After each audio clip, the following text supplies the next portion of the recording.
Sa bahay niya sa'yo. Hindi, asa na? Ah, wala na. Hindi na nag-aantayan dito kapag nag-ano kasi makakatrapik Kaya na lang. pala tayo kay Dodi, hindi tayo nag-antayan. Papunta tayo kila... Saan ba yung papunta? Na Idan na liko mo? Ah, wala nang antayan noon. Nauna pa tayo sa kanila. Pero nag-exit din tayo sa same ano. Oo kasi mali yung papasukan ko. Malayo yun. 57, kailangan lumabas ako ron. Hindi na ako makapasok ng 71. Alam ba nila Kuya Rodin pupunta ako? Oo, si Manding. Pagdating mo raw. Ako na nag-usap ni Hindi ko nga Manding. na-treat yun eh.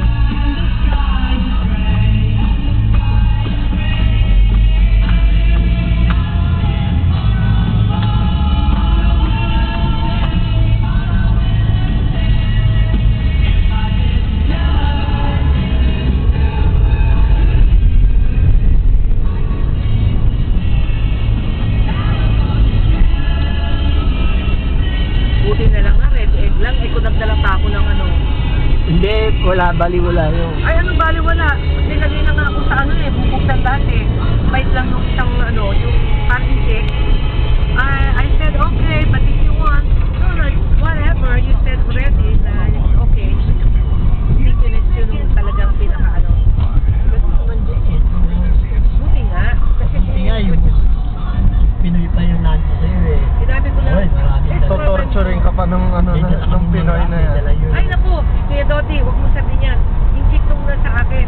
Yung nakaraan ko, Pilipino, doon ako nilagay sa, ano, ay inis ako. Dalitan, ako hindi inis, hindi ko kasi alam.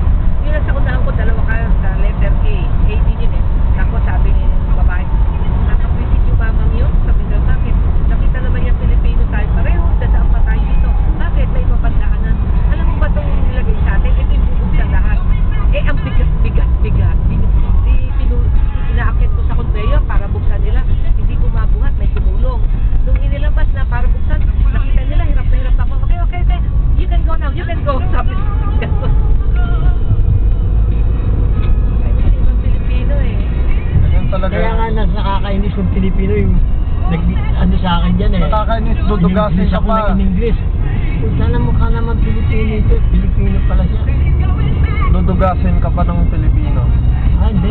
Yung Chinese talaga yung... Ako hindi ko alam kung bakit. Tapos Pero tinanong ko sa kanya, what's that?